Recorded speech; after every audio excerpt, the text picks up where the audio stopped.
할렐루야. 오늘 말씀 우리 시편 106편 1절에서부터 우리 12절 말씀, 하나님의 구원하신 은혜에 감사라는 제목으로 여러분들과 함께 은혜를 나눠보자 원합니다. 오늘은 우리가 한 해 동안 하나님께서 우리의 삶 가운데 또 우리에게 베풀어 주신 은혜와 사랑에 감사하여 우리 공동체가 함께 하나님 앞에 추수감사절 예배로 드리는 가운데 있습니다. 오늘 이 귀한 말씀은요, 이 시편 전체 150편 중에서 표제어가 없는 34편 가운데 하나의 시입니다. 따라서 본 시는 누가 어떤 배경에서 지었는지 저자나 또 연주 방식에 대해서는 알 수 없습니다. 근데 본 시의 배경을 보면요, 이 바벨론 포로 시대와 관련된 경험들의 묘사가 여러 군데 나와 있어요. 우리가 오늘 다 읽지 않았지만 사실 이 시편 106편 전체가 오늘 말씀의 내용인데요. 이 40절, 41절이나 45절에서부터 47절 말씀을 보면 이 본시의 전반적인 사상이 포로기 시대와 그 이후에 기록된 이 다니엘의 기도, 다니엘서 9장이나 느헤미야의 기도, 느헤미야 9장 5절에서부터 38절에 굉장히 유사합니다. 이런 점에서 본시는요, 포로 시대의 해방을 바라보는 어느 무명 시인의 저작이라는 이 견해로 볼 수 있겠습니다. 우리가 오늘 이렇게 함께 나눌 때 우리가 세 가지로 이 말씀을 함께 나누는데요. 첫째는 여호와의 선하심과 인자심에 감사라는 내용이 1절에서부터 6절에 기록되어 있고요. 두 번째는 주의 나라에 참여하는 기쁨과 유산을 자랑하라라는 내용을 우리가 함께 그 이후에 되돌아보고, 더 나아가서 이제 우리가 온전히 하나님을 전적으로 신뢰하며 이 감사하는 내용이 이 12절까지 기록되어 있는 것을 보게 됩니다. 먼저 우리가 이제 첫째 대지로서 여호와의 선하심과 인자심에 감사라는 내용을 함께 살펴보는데요. 이 바벨론의 포로 생활을 하고 있는 이스라엘 공동체의 한 사람이 광야 시대로부터 저질러온 자신의 조상들과 자기들의 죄를 해고하면서 여호와의 자비하심을 구하며 여호와 하나님에 대한 찬양을 촉구하고 있는 내용으로 1절에서부터 6절이 기록되어 있습니다. 이 바벨론 포로로 끌려간 이유가 바로 열조들처럼 자신들이 범죄하였다라고 고백을 하고 있습니다.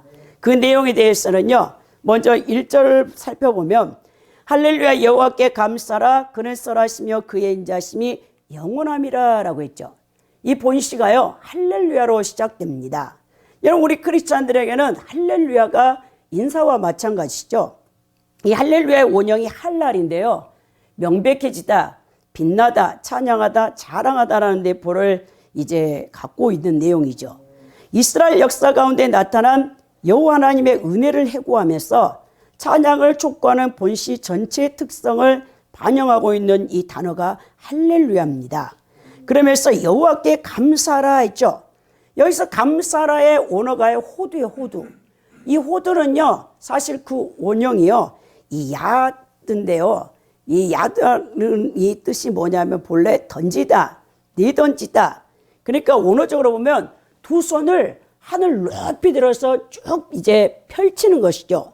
그래서 하늘에 계신 하나님 앞에 감사하는 이 자세를 표현하고 있습니다. 이는요, 시인이요, 하늘에 계신 주권자 되신 하나님을 향해 감격에 겨워 감사하며 경배와 기도를 드리는 모습을 상징하고 있는 내용입니다. 여러분, 이렇게 여호와께 감사라는 이 호두의 이 단어가요, 구약 성경에 모두 111회가 사용되어졌는데요. 대부분 이 단어는 감사하다, 찬송하다, 자복하다, 인정하다라는 다양한 의미로 사용됐던 것을 봅니다.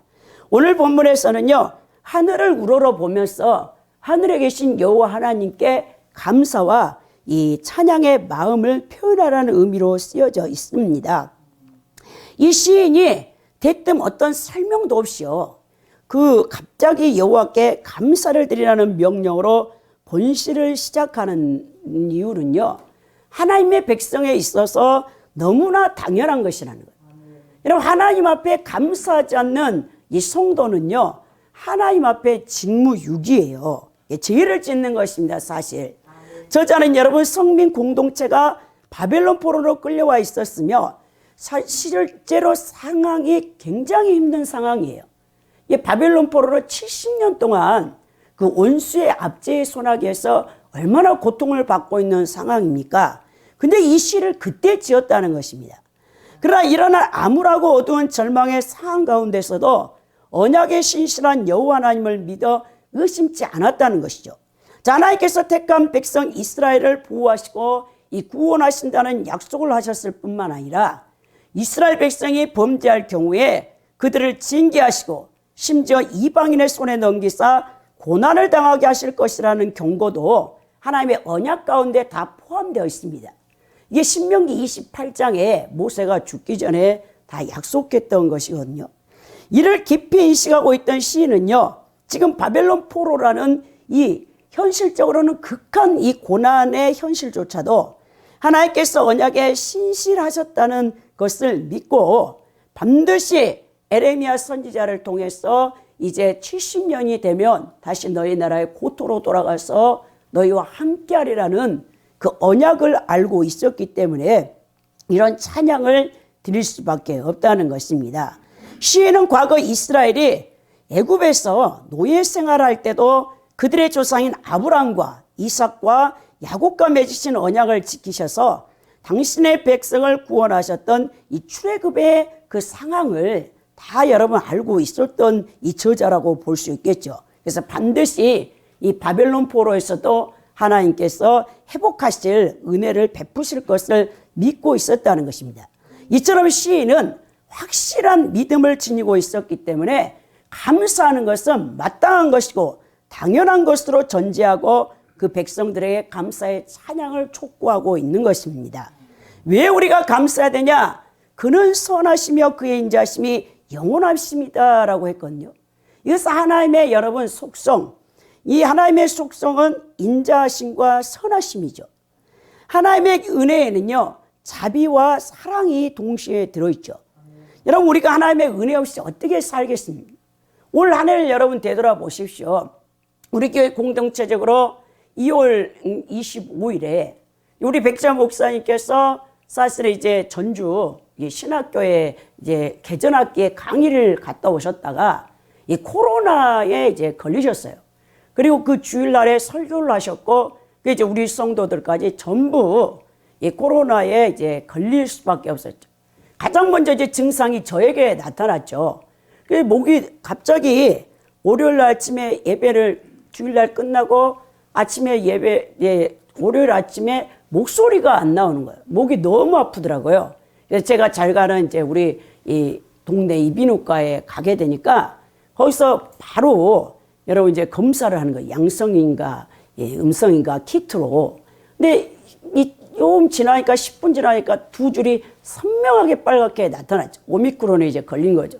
그래서 빨리 선별진료소에 가가지고 그때 면목역에 있었거든요. PCR 검사 받아보라 했더니 바로 양성으로 나와서 제가 우리 백자 목사님에게도 빨리 동두천 보건소에 가서 PCR 검사를 하라고 했더니 둘 다 양성으로 이제 나온 거죠.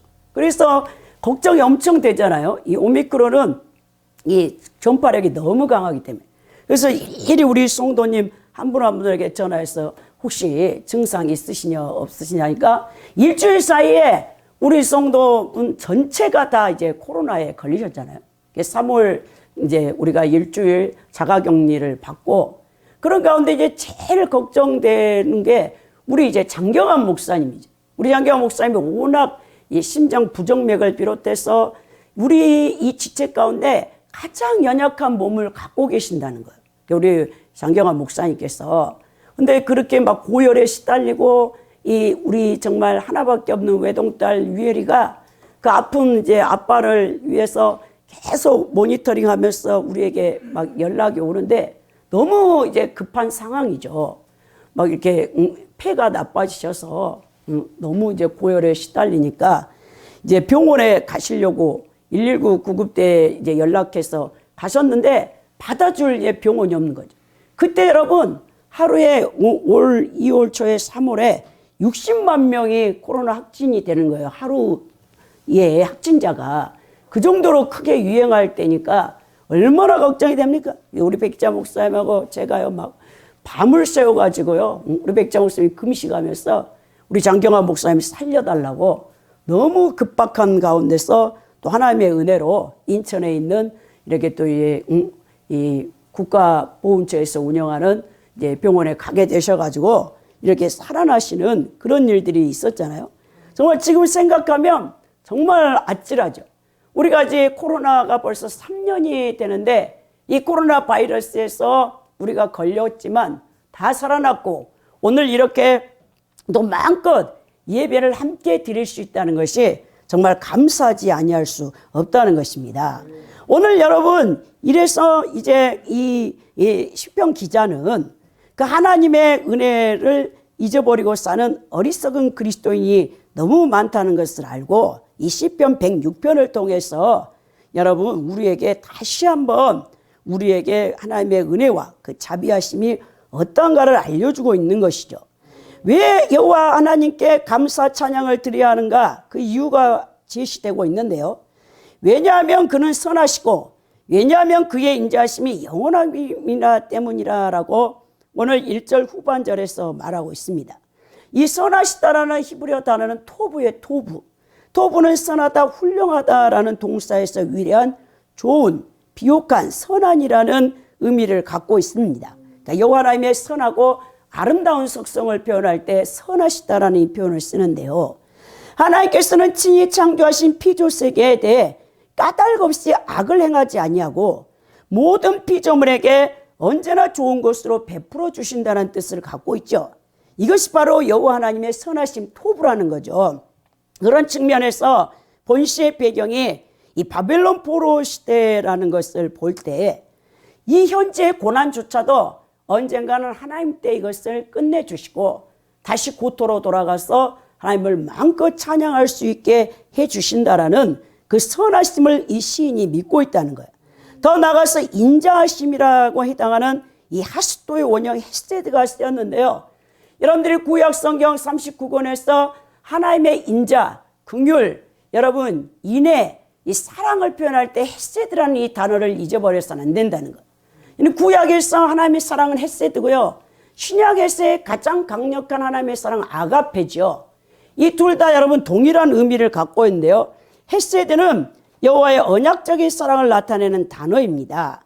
즉 이는 얄팍하거나 변덕스럽지 않고 헤아릴 수 없이 깊고 한결같은 사랑으로 이 상황과 환경에 따라 변경하는 사랑이 아니라 변함없이 언약에 뿌리를 두고 내리는 사랑을 말하고 있습니다.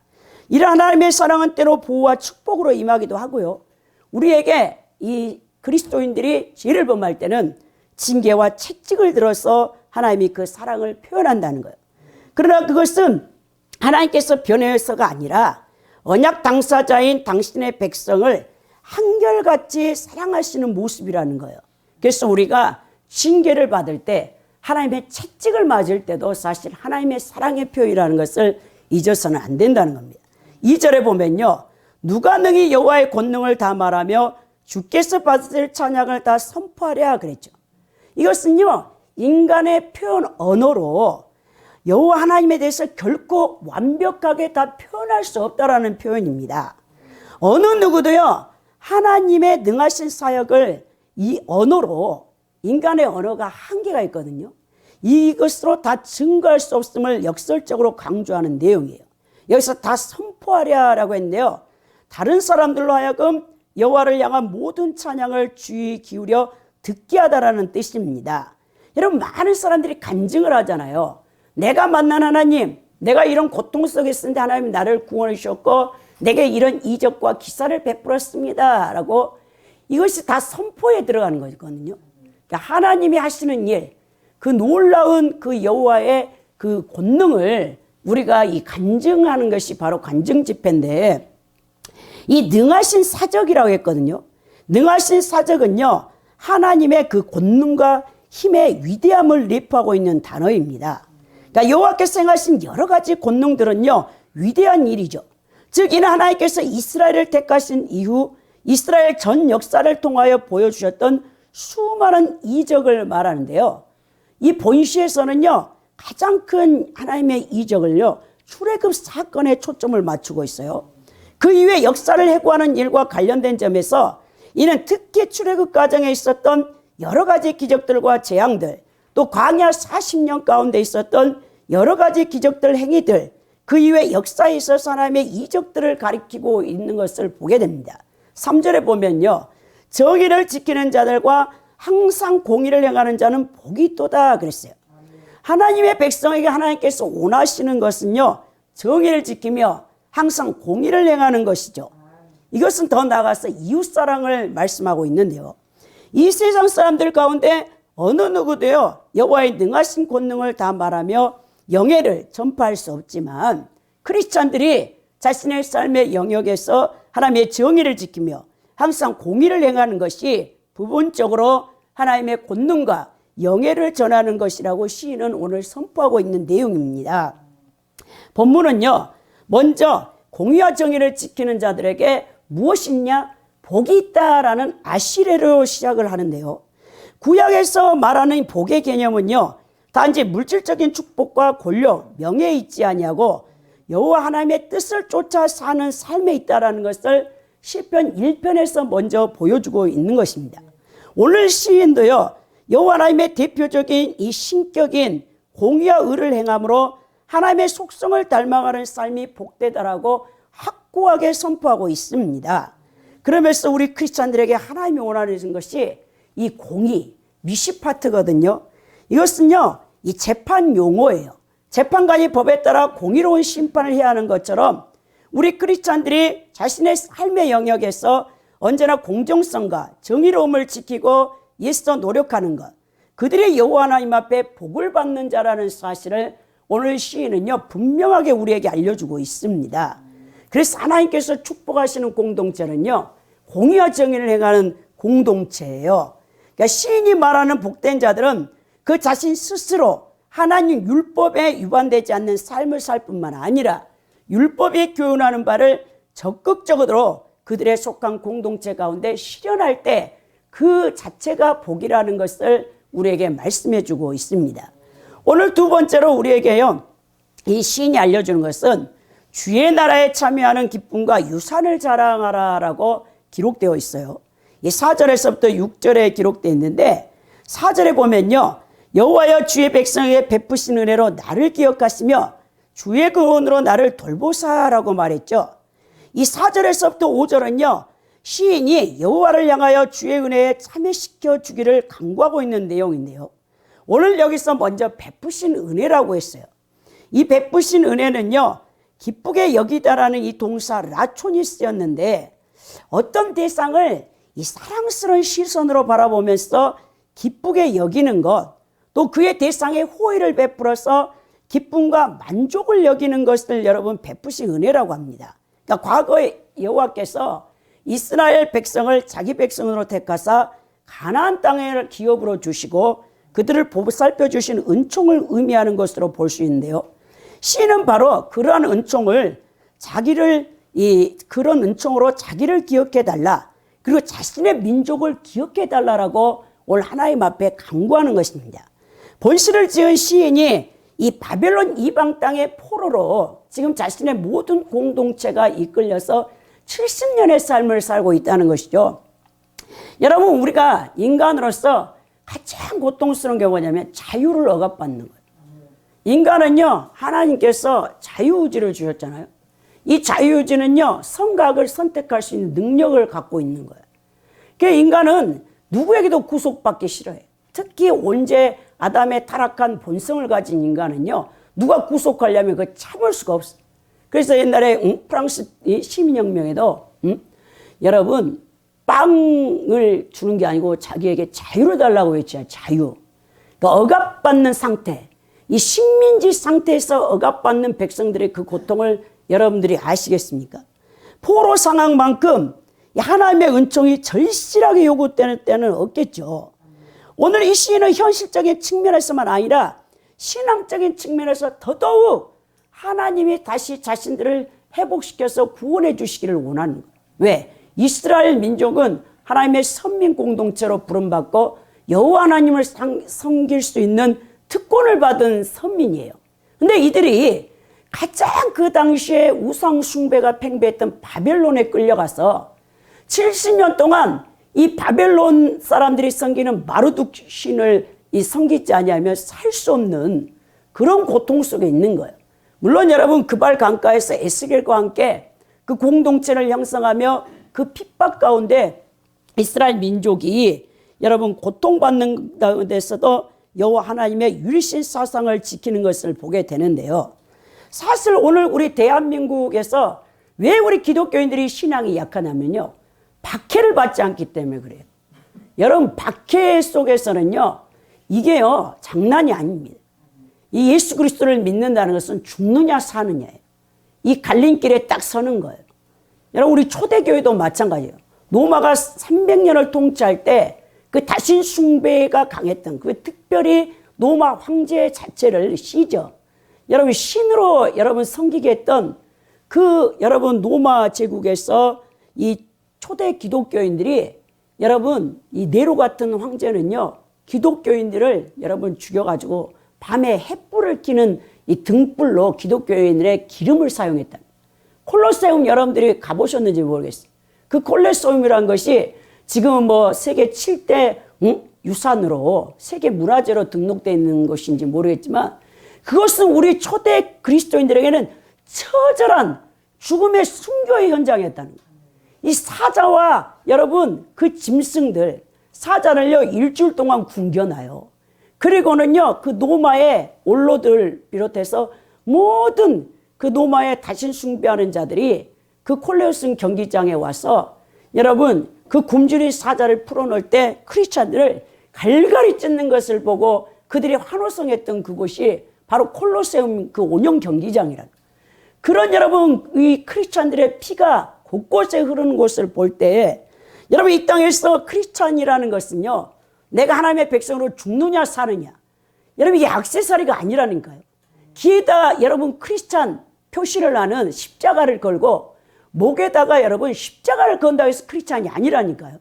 죽느냐 사느냐의 이 결단력이 아니고서는 지금 21세기 인본주의 물질관이 이 세상을 지배하는 곳에서 여러분들이 결코 크리스찬으로 살기에는 여러분 이 쉽지 않는 상황에 더 있습니다.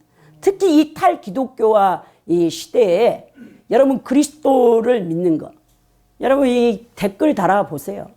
이 하나님의 그 제가 어제도 어떤 신문을 봤어요. 거기서 지금 이 예장 그러니까 통합측이죠. 기독교 예수교 장로의 통합측. 그러니까 장신대 쪽에서 이 젊은 세대들 이태원이 이제 압사 사건을 통해서 여러분 그 젊은 세대들이 할로윈 축제로 그렇게 157명이 죽는 비참한 사건. 여러분 저는 TV를 원래 안 보기 때문에 그 현장을 보지 못했어요. 근데 어제 일이 있어서 저희 언니 집에 이제 갔다가 조카가 그 사람들, 젊은 사람들이 죽는 장면을 리얼하게 그 이제 핸드폰에 이제 있던 것을 TV에 연결해서 보여주는데요. 제가 정말 소름이 끼치더라고요.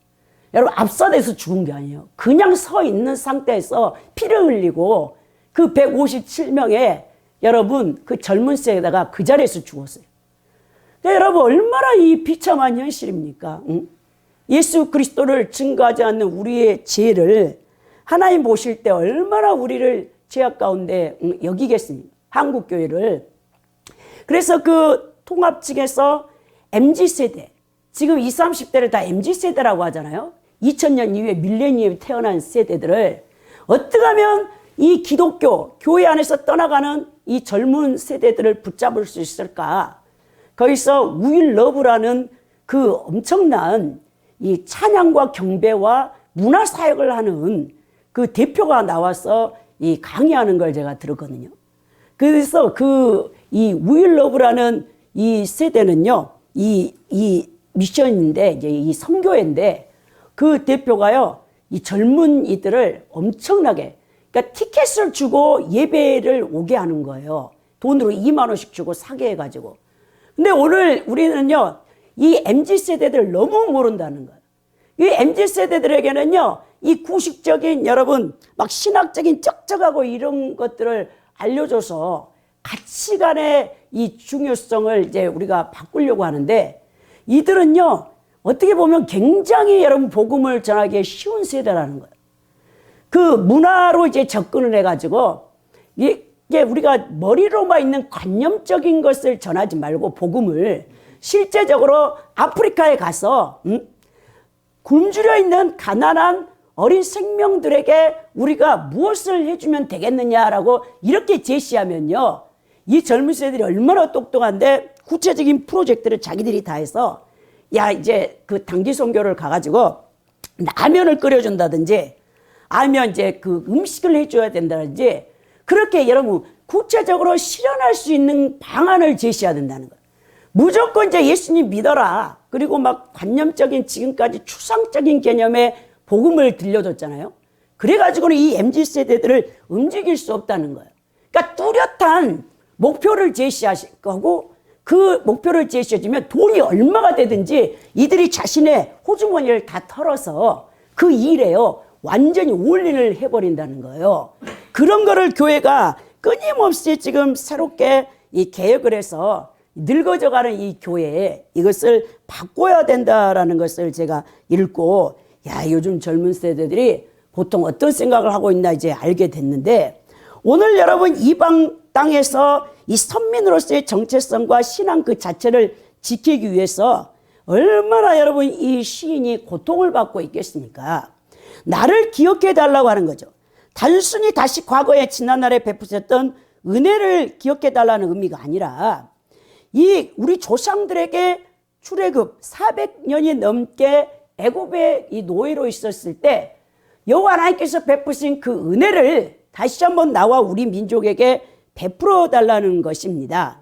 그러면서 주의 구원으로 나를 돌보사 그랬어요. 고난 가운데 처해 있는 그의 택한 백성을 직접 찾아가서 우리 여호와 하나님께서 구원하셨던 것처럼 오늘 이 바벨론 땅 포로로 되어 있는 우리에게 직접 하나님이 찾아와 주셔서 은총을 베풀어서 우리를 구원해 달라라는 이 내용이죠. 더 나아가 5절에 내가 주의 택하신 자가 형통함을 보고 주의 나라의 기쁨을 나누어 가지게 하사 주의 유산을 자랑하게 하소서 그랬죠. 이 본절은 시인과 이스라엘 공동체가 여호와를 찬양하도록 은혜를 베풀어 달라고 간구하는 기도로 볼 수 있는데요. 본절에서 내가 주의 택하신 자가 형통함을 보고 주의 나라의 기쁨을 나누어 가지게 하사 주의 유산을 자랑하게 하소서의 이 세 개의 전치사구를 사용했는데요. 먼저요, 형통함에 해당하는 이 여러분 베토바트의 원형 토부는요, 이 주의 택하신 자가 선하게 되기를 원한다는 거예요. 바로 바벨론 포로의 고통 중에 있는 이스라엘 백성을 해방시켜 달라는 거죠. 더 나아가 주의 나라의 기쁨을 나누게 가지게 하사라는 뜻은요, 여호와께서 이스라엘 백성을 고통에서 회복시켜 주시면 그들은 기쁨을 누리게 된다라고 말합니다. 여러분 여기서 주의 유산이라고 했는데요. 이 나할라라는 이 유산은요, 여호와께서 주신 소유물, 하나님께서 이 하나님께 받는 분깃을 말하고 있어요. 그러니까 이 뜻은요, 이 상속으로 받은 유업이죠. 이스라엘 백성들이 상속으로 받은 유업이 어디 있죠? 가나안 땅이잖아요. 가나안 땅. 그러니까 이스라엘에게 약속하셨던 가나안 땅 고토로 다시 자신들을 돌려보내달라는 거예요. 이 주의 주신 유산은 가나안 땅인데요. 우리 신약 성도들에겐 천국을 이 상징하고 있는 내용입니다. 그러니까 시인이 바벨론 포로로 끌려가서 생각하는 가나안 땅은 아수르와 바벨론에 의해 짓밟히고 초토화되어 버려진 땅, 수치와 치욕만이 남겨진 땅이었지만 이제 하나님께서 그 언약의 신실한 하나님께서 다시 자신의 고토로 회복시켜 주셔서 다윗 왕 때 누렸던 그 놀라운 이 복을 누릴 수 있게 해달라고 하나님 앞에 구하는 것입니다. 그러면서 여러분 우리 그리스도인들에게는요, 하나님께서 주어진 고난과 환난이 있어요. 우리 그리스도인들에게 고난을 받을 때 때로는 우리가 정말 죽고 싶을 때가 있어요. 여러분 정말 내가 아무리 부르짖어도 하나님이 응답하지 않을 때가 있어요.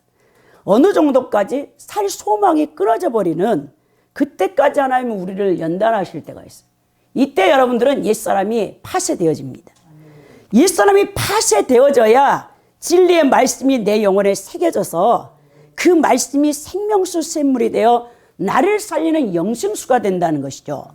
이런 영적인 여러분 메마름 단계를 여러분 그 고대 성인들, 우리 2000년 기독교에서 위대한 성인들이잖아요. 완전 성화를 이루는 그 성인들은요, 영혼의 캄캄한 밤이라고 했거든요. 성 십자가 요한이 하는 말인데 이 영혼이 바삭바삭 깨지는 이 메마름 단계를 통과하지 않는 사람은 하나님의 진리의 말씀의 소중함과 예수님의 소중함을 깨닫지 못해요. 그리고 진리의 말씀이 그 영혼에는 양식으로 흡수되지 않습니다. 그냥 머리에 지식으로만 남아있어요. 지식으로. 이 영성의 대가들이 걸어갔던 영적 수련의 단계를 보면요, 모두가 여러분 고난이 이제 더욱더 길어지면 연단을 받고 그 연단 받을 때 인내를 해야 되거든요. 그때 오랜 영적 전신적 육적인 고통 속에서 자신의 옛사람이 파쇄되고 오직 주님 한 분만을 열망하게 되는 진실한 믿음이 되어져요. 하나님과 생명연합이 여기서 이루어지는 것이죠. 이 신일합일이 그래서 이루어지는 거예요. 어떤 환경과 상황이 어렵고 힘들어도 여러분 주님이 견디게 하시고 여러분들을 인도하시면 또 여러분들이 이 가지고 있는 의지로 하나님의 그 뜻에 온전히 부합해 인내하게 되면 여러분들은 모든 것을 초탈하게 되고 오직 주님 뜻대로 순종하며 십자가 좁은 길을 걸어갈 수 있게 된다는 거예요. 오늘 6절에 보니까요, 왜 바벨론 포로로 자신들이 끌려왔는가, 이것을 고백하는 시인을 보십시오. 우리가 우리의 조상들처럼 범죄하여 사악을 행하며 악을 지었나이다 그러죠. 자, 이스라엘 백성들이 과거 다윗 왕 때 누렸던 영광과 기쁨을 빼앗긴 이유가 무엇입니까? 조상들처럼 자신들이 죄를 범했다라고 고백하죠. 자, 우리가 그 어떤 죄를 범했는가? 여러분들이 이 내용을 이 시편 106편 전체를 13절 이후에 쭉 보면요, 첫째는요, 이스라엘 백성들 그 자신의 조상들이 어떤 죄를 했냐, 출애굽시켰잖아요. 하나님이 홍해를 건너게 했잖아요. 그리고 광야로 인도했어요. 그때는 먹을 것이 없다라고 그들이 하나님께서 천사들의 여러분 음식인 만나를 내려줬는데 그 만나가 싫다라고 하나님 앞에 출애굽기 15장 16절에 그렇게 싫다고 원망불평하는 거예요. 고기가 먹고 싶다고 하잖아요. 그러니까 우리 여호와 하나님께서 메추라기를 한 달 동안 지면에 깔아줬어요. 제 장년 키에 180cm 된 장년의 키에 하면 여러분 쉽게 볼 수 있으니까 이 허리 사이즈 참만큼 이 장막진 옆에다가 그거를 그냥 바람을 불어가지고 메추라기 떼를 갖다가 모아줬어요. 그러니까 그들이 너무 좋아해. 한 달 동안 먹었는데 우리 하나님께서 기브로 핫다라 해서 탐욕의 무덤이라 해서 그 사람들을 다 죽였습니다. 어떤 또 죄를 보면냐면 아론을 질투하는 거예요. 아론이 대제사장으로 여러분 위임을 받았잖아요. 근데 이 고앗 자손들이 다단과 아비람이 당을 지어서 이 아론의 대제사장직을 탈취하고 싶어서 반항을 한 거죠.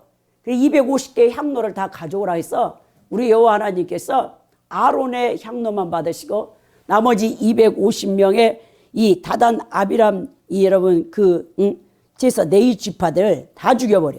그리고 그들과 함께 했던 가족들까지도 다 땅이 입이 벌려서 다 집어 삼키는 그런 일들이 민수기에 있었고요.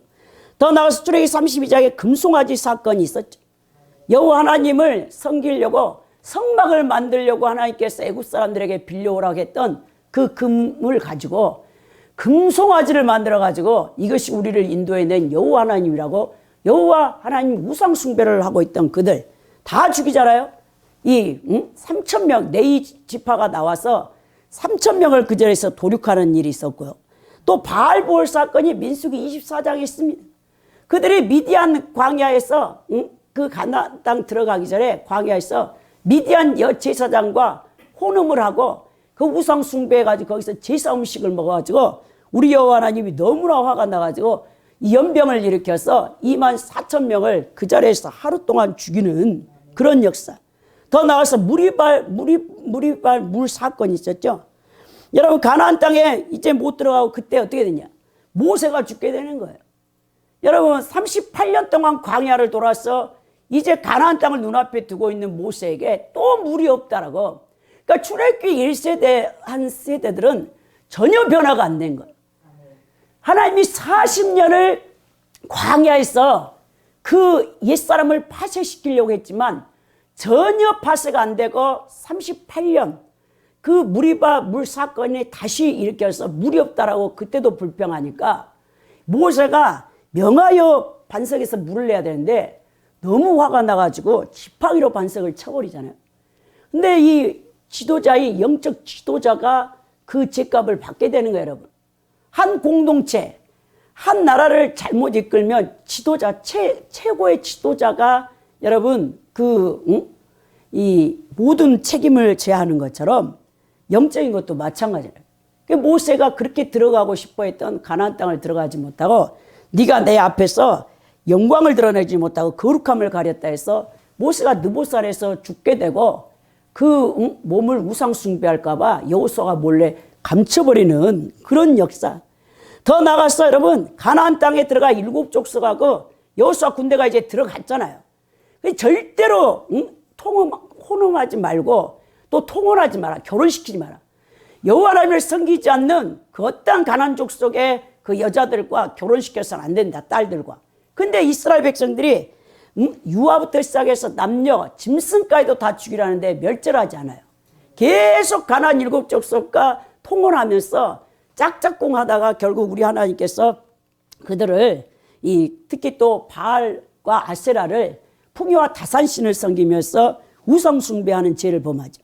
그래서 우리 여호와 하나님께서 이제는 이스라엘 백성들을 가만히 두지 않아서 BC 720여 년 아수르에 의해서 이제 10지파 이제 왕국은 멸망을 당하고 그 200년 후에 BC 586년에 남유다는 3차 바벨론 여러분 느부갓네살 왕의 침공을 통해서 멸망을 당하는 이런 역사를 쫙 여러분 이 106편 13절 이후에 48절까지 이 시인이 해상하며 얘기를 하고 있습니다.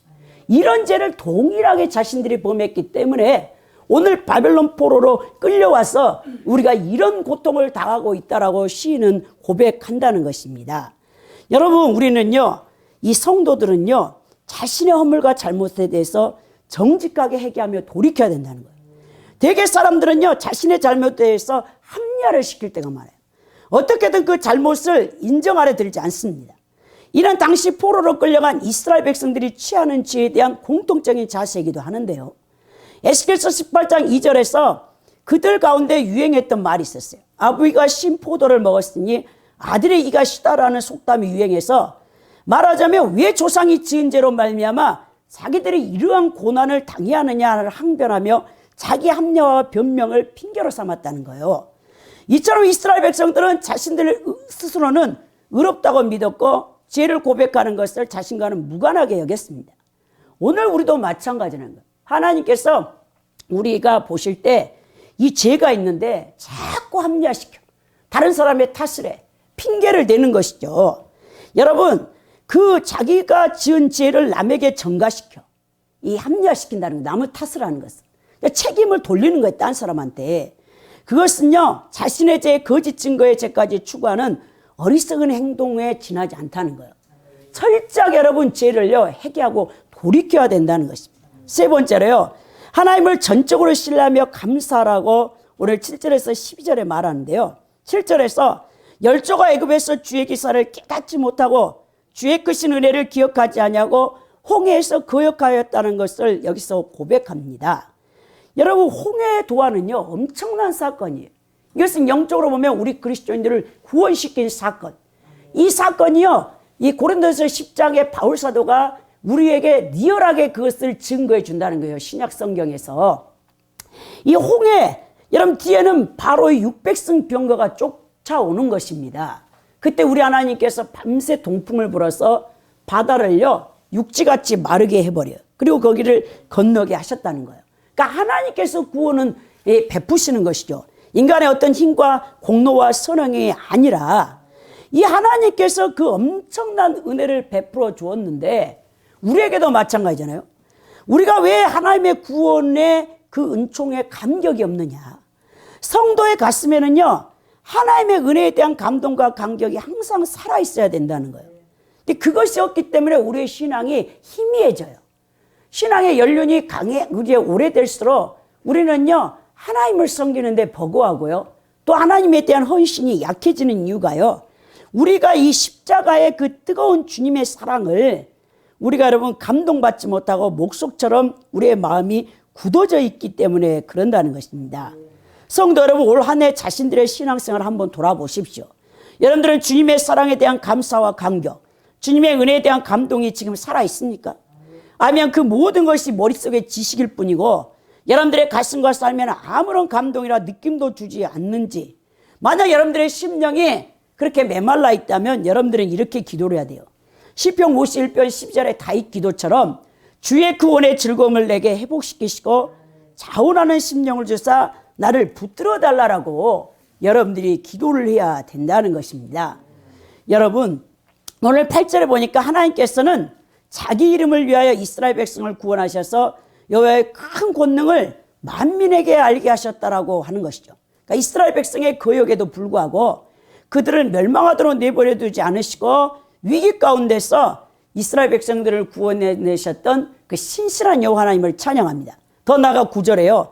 이에 홍해를 꾸짖으시니 곧 마르니 그들을 인도하여 바다 건너가기를 마치 광야를 지나가게 하셨다 그랬어요.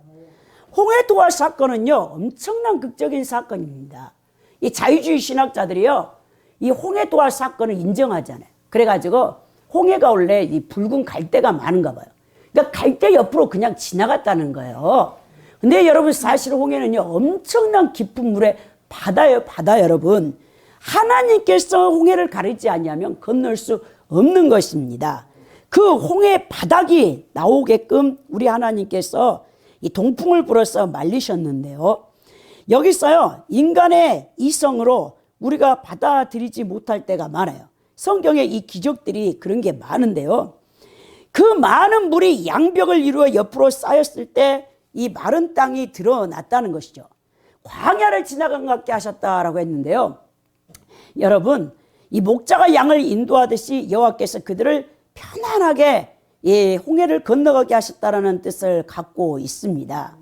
여러분, 믿음에는요, 하나님을 전적으로 신뢰하는 이 믿음이 있어야 되는 거죠. 10절에 보면요, 저희를 그 미워하는 자의 손에서 구원하시며 그 원수의 손에서 구속하셨다라고 말합니다. 그러니까 여러분, 이 구속이라는 단어는요, 이 값을 주고 여러분 희생이 따라간다는 거예요. 값을 치르고 구원했다라는 뜻인데요. 이 홍해에서 이루어진 여호와의 구원이 이스라엘 백성에게 완벽한 구원이었음을 강조하기 위해서 시인이 이런 표현을 썼고, 구원하시며 구원하셨고라는 이 동의적 대꾸법을 썼는데요. 이 YOCM의 원형인 야사흐가 구약 성경에는 구원이라는 단어로 가장 많이 쓰이고 있습니다.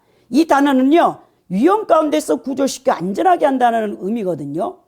이 사회적, 이 히브리의 사회적 문화적 배경을 보면요, 가나안에서 기업을 팔아버린 친척에 잃어버린 기업을 돈을 주고 다시 사서 주는 것. 딱 이 말씀하면 여러분 루키서 4장이 생각나잖아요.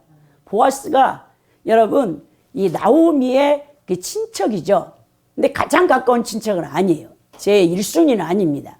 근데 제 2순위인데 자기 며느리 여러분 이제 누가 이제 결혼을 하게 되는데, 이스라엘은 기업 무기법이라는 게 있어요. 이 고엘 제도라는 이 특별한 제도가 있는데요.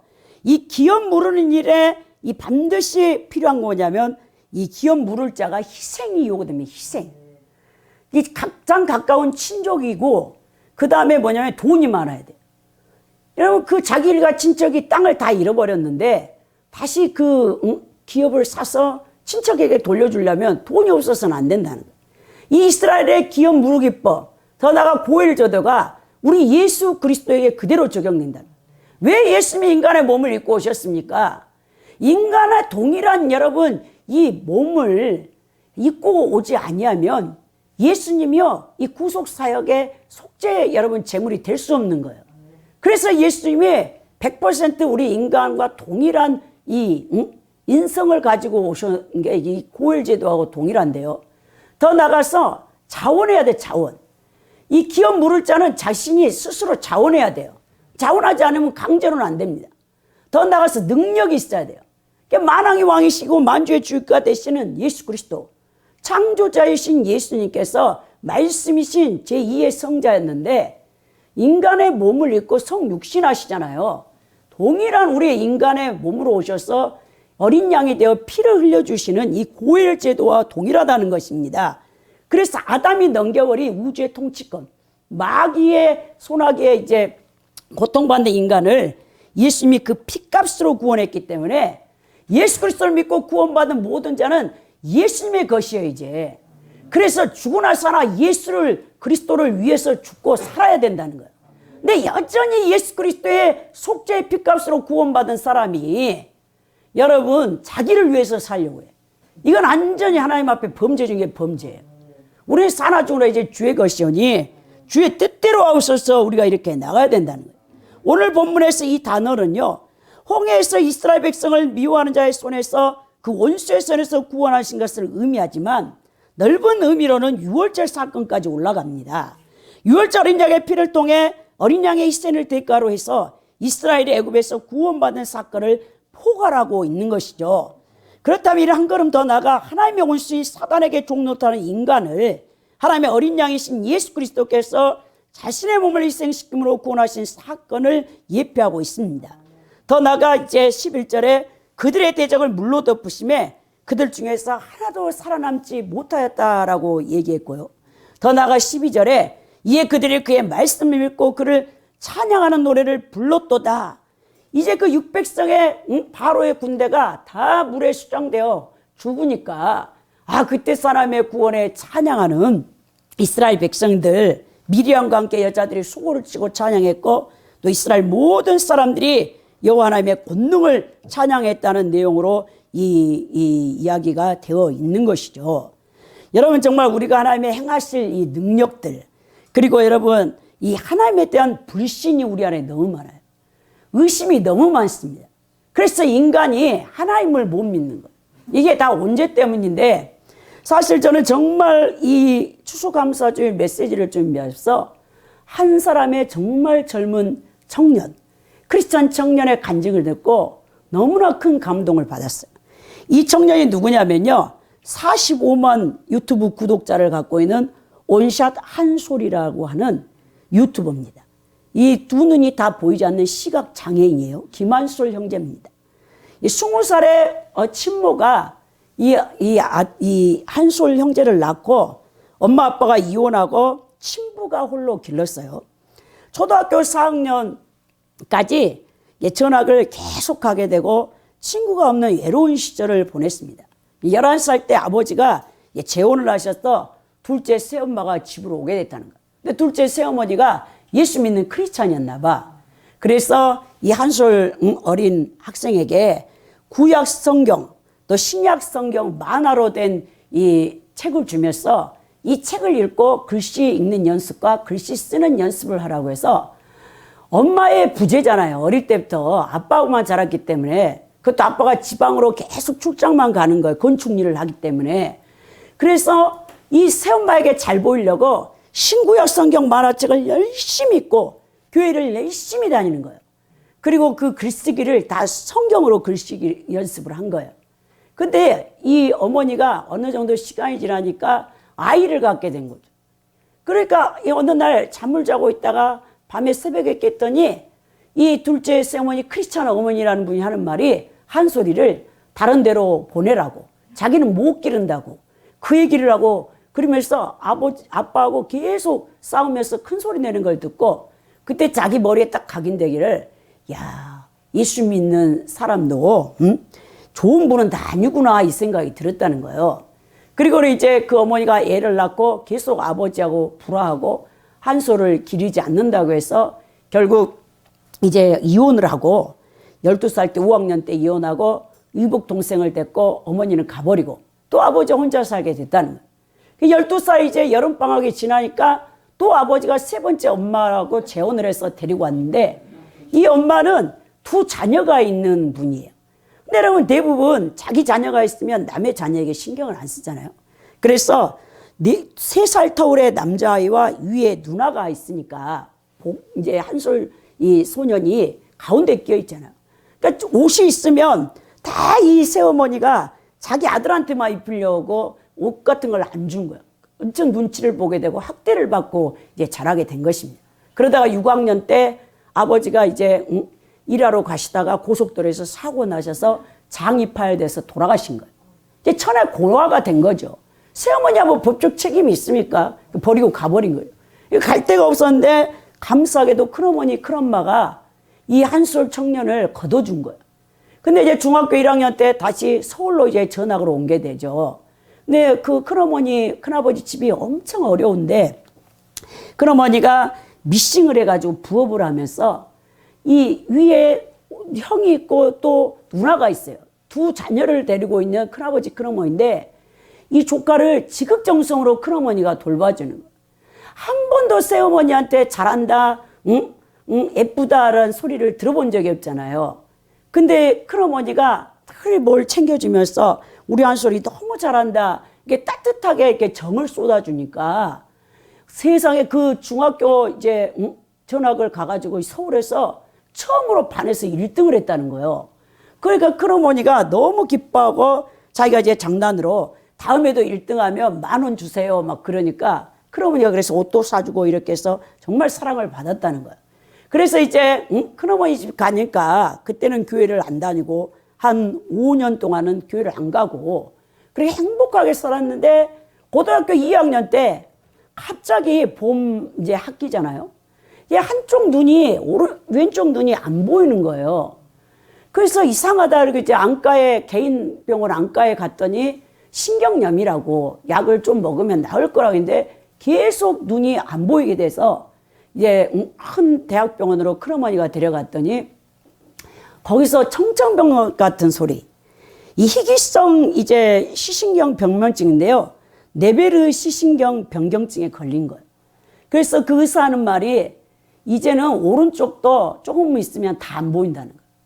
왼쪽에 시력이 없어졌는데 이걸 제가 유튜브에 찾아보니까 네이버에 찾아보니까 6개월 안에 다른 한쪽도 눈이 시신경이 멀어지더라고.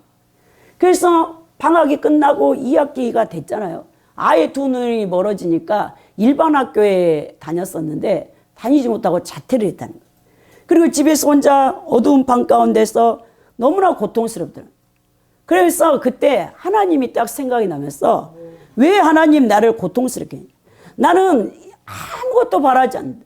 행복한 가정에서 행복하게 사는 거, 이거 하나가 나의 꿈이었고 또 우리 큰엄마에게 사랑을 받아서 이렇게 좋았는데 아직도 하나님 내게서 빼앗아갈 것이 있었으니까 시신경을 가져갔으니까 두 눈이 멀었으니까 그러면서 그렇게 고통하고 있는데 어느 날 큰아버지 큰엄마가 너무 안쓰러워서 맹인 학교에 가서 가르치는 분이 계시는데 그런데 찾아가서 점자를 배워오지 않겠냐니까 너무 싫었다는 거예요. 왜? 자기가 여러분 반에서 전교 1등을 하고 대학도 명문대도 갈 수 있는 실력이었는데 어느 날 눈이 멀어서 점자로 다시 한글 기역 니은 디귿 니은을 배운다고 18살에 얼마나 그러니까 자존심 상하고 괴롭습니까? 안 한다고 방에 틀어박혀 있는데 그때 큰어머니가 펑펑 울더라는 거예요. 엉엉하고 우니까 갑자기 입을 들어쓰고 있다가 내가 뭔데 나에게 이렇게 처음으로 사랑을 베풀어준 큰어머니의 마음을 아프게 하는 것일까? 그 생각 철든 거죠. 그러니까 그 18살 나이에. 그래가지고 그 청년이 뻘떡 일어나서 큰어머니 큰아버지에게 점자를 배우겠다. 근데 영등포가 큰어머니 큰아버지의 댁이었는데 1시간 넘게 전철을 타가지고 두 눈이 보이지 않는데 수유역에 가서 맹인 배우는 거기에 가서 이제 배웠다는 거예요. 근데 처음에 여러분 맹인이 눈을 보다가 안 보이니까 전혀 모르죠. 그 선생님이 하는 말이 일주일에 한 번씩 가서 배우는데 기역 니은 디귿 한글을 배우는데도 1년 이상은 걸릴 것이다. 근데 이 쓰는 거 그렇게 했는데 이 또 진념이 또 학생이 강해요. 이 청년이. 밥 먹는 시간 외에는 계속 해가지고 2주 만에 한글을 쓸 수 있게 됐다는 거예요. 점자로. 근데 더 놀라운 거는 이제 읽어야 돼, 읽고. 근데 막 점이 우두두두둑 찢겨져 있잖아요. 여러분 점자 봤으면 아시겠네. 손을 감각으로 이 한글을 읽어야 되는데 다 같은 글씨인 거예요. 감각이. 응? 그래가지고 한자를 못 읽는 거예요. 점자로 쓰기는 쓰는데 한글을. 그래가지고는 계속 또 노력을 했어요. 큰어머니를 실망시키지 않으려고. 한 달 만에 이 점자를 이제 다 읽게 된 거죠. 영어까지도 다 띄어가지고 야 그러면 내가 다시 맹인학교에 가서 공부해서 대학을 갈 수 있겠다. 이게 딱 들어왔다는 거예요. 그리고 또 맹인 가르쳐주는 선생님이 이게 대학에 가면 IVF 동아리가 있다. 동아리에 들어가서 이렇게 활동하면 된다 그런 걸 가르쳐 줘가지고 정말 수능을 봤다. 수능을 점자로 다. 그래가지고 세 군데를 냈대요. 사회복지사 학과 아니면 특수학과 특수장애인학과 아니면 경영학과 세 군데를 넣으니까 다른 막 다 명인 지도하는 선생님들이 아유 일반 대학의 경영학과는 못 간다고 너는 왜 그래도 왜 꼭 시각장애인들은 똑같은 거 그런데 사회복지 뭐 장애인들만 하는 데를 가냐 난 일반 대학에 가서 경영학과를 지원할 것이라고 해갖고 경영학과를 진짜 들어갔대요. 근데 그래프도 많고 전부 경영학이 수학이잖아요. 근데 교수님들이 교재를 지원을 안 해주는 거예요. 점자책을 어떻게 교수님 교재를 주시면 한글 파일로 바꿔가지고 점자로 막 바꿔서 제가 공부를 해보겠습니다 했는데 전혀 지원을 안 해가지고 한 학기 다니고 점수 이제 완전히 못 맞고 그냥 이제 휴학을 했대요.